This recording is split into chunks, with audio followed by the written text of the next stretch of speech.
हाग्रामा महिलारिनि जि बिबुंथि बे मोनसे इलेक्शन केम्पेइन थाबैनो सुक्ति जायोब्ला आरो धीरेन बर'जों जायोबा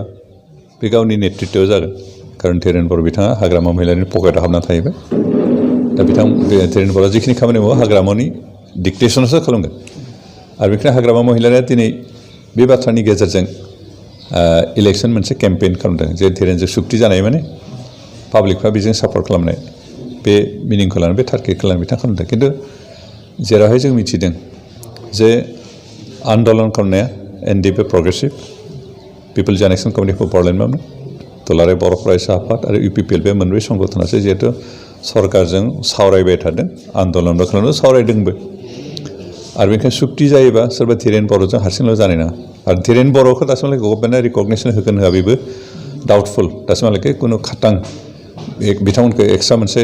इउनिट हिसाबै गनायथि होगोन ना होआ बे दासिमहालागै कनफार्म नङा आरो बेनिखायनो धीरेन बर'जों सुक्ति जानाय होननाया बेसेबां गनायथाव बेसेबां नाजाथाव बेखौ रायजोफ्रा एसे सिन्था खालामनाया मोजां हाग्रामा महिलारि जानला मोनला खोथा बुंनानै गासै रायजो राजाखौ थगाय थुसि गावनि फलिया खालामनो नागिरदों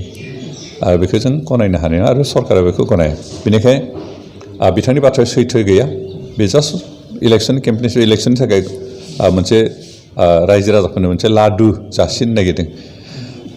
जाय लादुआ खिन्थु गोदैबो नङा गोबाबबो नङा गोखैबो नङाबो जानो हागौ बेनिफ्राय मोनसे बाथ्रा जाबाय जे बिथाङा जि सुक्ति खालामनो नागिरदों बे खालि बिटिसि ओनसोलखौ लानानैल' सुक्तिनि बाथ्रा बुंदों जेरावहाय दिनै बर' रायजो राजाफ्रा बुंदों जे बर'नि कन्टिगुवास एरियाखिनिखौ लानानै जों आलादा रायजो बानायनायनि सिमां नुदों संकुस्थ सदिया होनना बुंदों दा संकुस्थ सदिया जों हाथ्राबाबो अन्तर बर' कन्टिगुवास एरियाखिनिखौ लानानै जों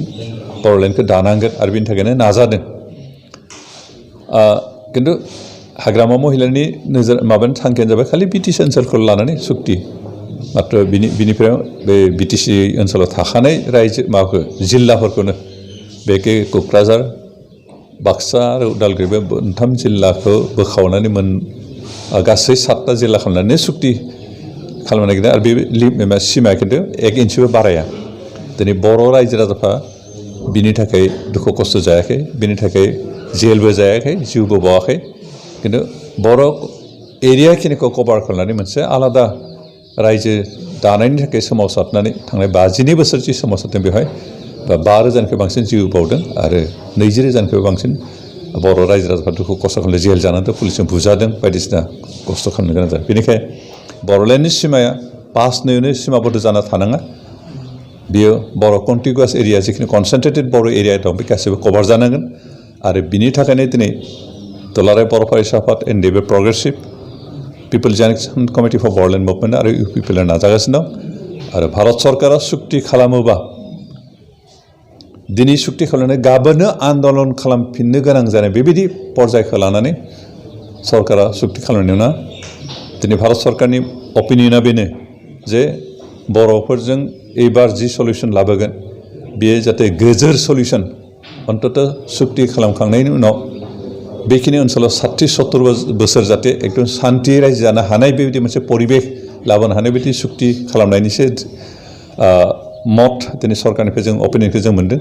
आरो बेनिखायनो हाग्रामा महिलारि बुंनाय बे बाथ्रायाव सैथो गैया आरो बिथाङा जास्ट बे बाथ्रानि गेजेरजों जास्ट बर' रायजो राजाफोरखौ थगायनानै फैगौ इलेक्सनाव गावखौ पावाराव फज'फिननायनि मोनसे षड़यन्त्रजों रायजो राजाफोर जाहाथे बेबायदि बिथांनि बे नंखाय बाथ्रायाव गोजावा आं बेखौसो खावलायदों